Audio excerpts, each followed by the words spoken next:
بسم الله الرحمن الرحيم. الأستاذ خليفة يحييكم. السلام عليكم ورحمة الله تعالى وبركاته. لازلنا مع بحر البسيط، وفي هذا الملف سنتناول الزحافات والعلل في بحر البسيط. تجدون هذا ودروس أخرى في موقع محفظة الأستاذ خليفة، وهذا رابطها في الأسفل. الزحافات والعلل في بحر البسيط. حشو البسيط يجوز فيه الخبن، والخبن هو حذف الحرف الثاني الساكن في التفعيلة. مثلا هنا مستفعل تحذف سينها فتصير متفعل، وفاعل تحذف ألفها فتصير فاعل. ويجوز كذلك الطي، والطي هو حذف الرابع الساكن من التفعيلة، فمستفعل تحذف تاؤها حرف الرابع تحذف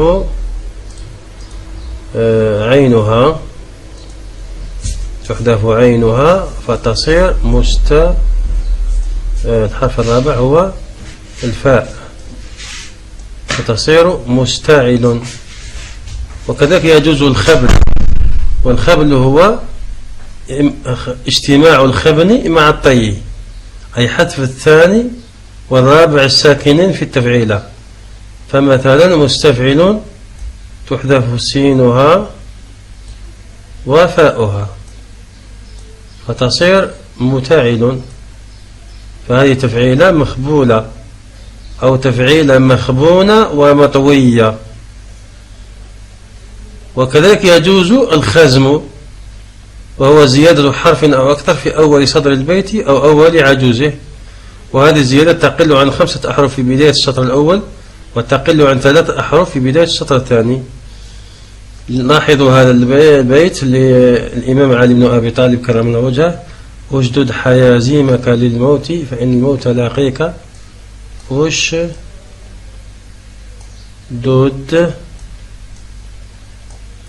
حيازيمك للموت فإن الموت لاقيك.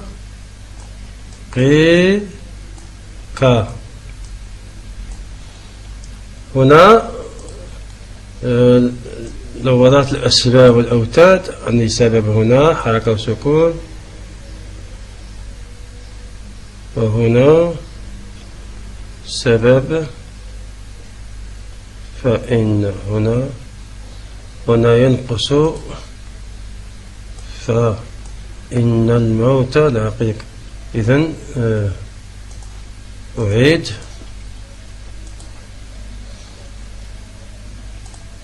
هنا عندي وتد حركتين وسكون، سبب وسبب. الوتد جاء في الأول، فإن التفعيلات كلها تأتي بالوتد في المرتبة الأولى. هنا وتد سبب وأخيرا سبب. واو سين سين واو سين سين. وهنا التفعيل الأولى فإن المو هنا تنتهي التفعيل الأولى. مفاعيل هذا بحر الهزج. وفي الشطر الأول عندي هنا سبب، وهنا سبب حركة وسكون، وهنا وتد،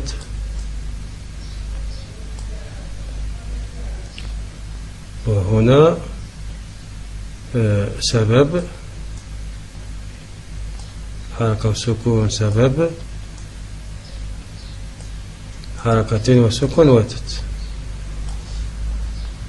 هنا نسيت الإشباع، الموتي سكون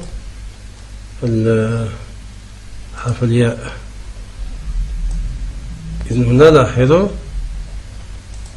التفعيلة الأولى تبدأ من حتى لهنايا مفاعيل، وهذه مفاعيل، هذه زيادة، هذه 4 أحرف زائدة، أجدد، كلمة أجدد زائدة، وهذا الذي يسمى الخزم وهو علة بزيادة.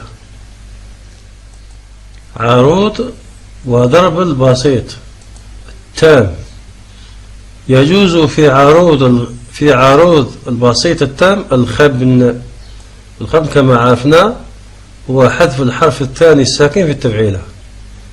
إذن فاعل هي عروض البسيط التام وكذلك ضربه، ففاعل يجوز حذف ألفها الحرف الثاني الساكن فتصير فاعل. ويجوز في ضربه التي هي فاعل أيضا الخبن، بحيث فاعل تحذف ألفها فتصير فاعل. ويجوز كذلك القطع، فاعل تصير فاعل ثم تتحول إلى فعل.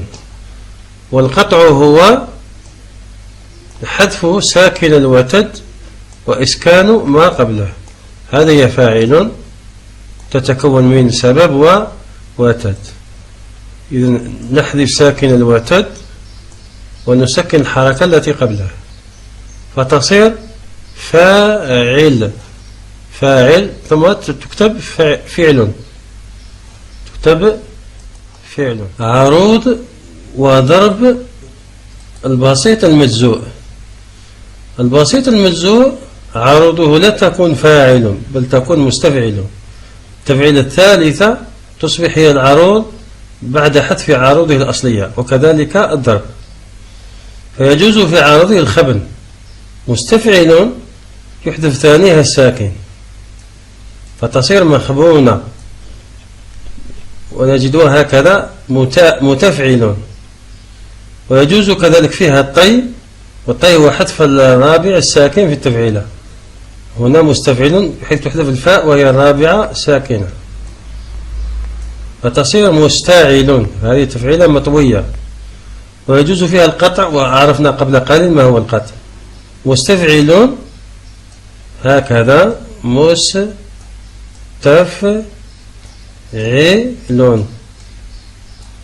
يصيبها القطع. القطع ما هو حذف الساكن الوتد وإسكان ما قبله، تتحول إلى مستفعل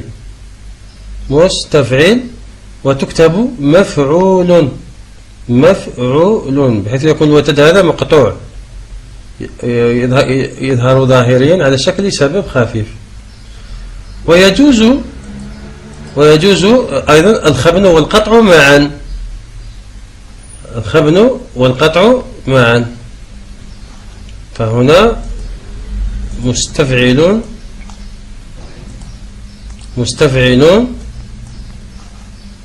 يصيبها القطع بحيث يحذف سكونها ويسكن ما قبله،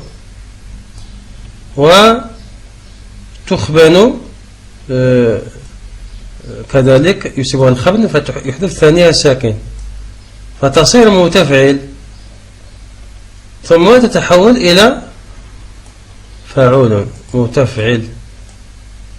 متفعل هكذا متفعل، وهي تشبه فاعل تتحول إلى فاعل. إذا خبنت العروض والضرب معا فيسمى مخلع البسيط. نأتي الآن إلى ضرب البسيط المجزوء. يجوز في ضربه التذييل، والتذييل هو زيادة حرف ساكن على تفعيلات تنتهي بوتد مجموع، مثلا مستفعل هكذا مستفعل يضاف حرف ساكن هنا فتصبح مستفعل أن، وهذه النون تحول إلى ألف وتكتب مستفعلان اجتناب تتابع نونين ساكنين. هذا هو التذييل، هي تفعيلة مذيلة.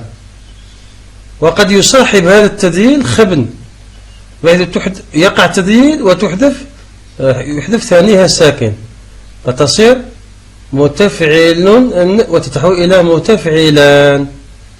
وقد يصاحب هذا التذييل طي، فتصير طي وحذف الحرف الرابع الساكن، فبحيث تحذف الفاء فتصير مستعل ثم تتحول إلى مستعلان. وقد يصير مع هذا التذييل خبل، والخبل هو اجتماع الخبن والطي بحذف الثاني والرابع الساكنين، فهنا حذف السين والفاء فتصير متاعل وتتحول إلى متاعلان. طبعا هنا متاعل هكذا، متاعل تحول إلى متاعلان. ويجوز كذلك في الضرب البسيط المجزوء القطع، وعرفنا قبل قليل ما هو القطع، مستفعل تتحول إلى مستفعل ثم تتحول إلى مفعول للتخفيف. ويجوز كذلك في الضرب الخبن والقطع، وهذا في مخلع البسيط، فمستفعل تتحول إلى متفعل ثم فاعل. بهذا ينتهي شرح هذا الدرس، وأرجو أن يكون واضحا وكافيا. السلام عليكم ورحمة الله تعالى وبركاته.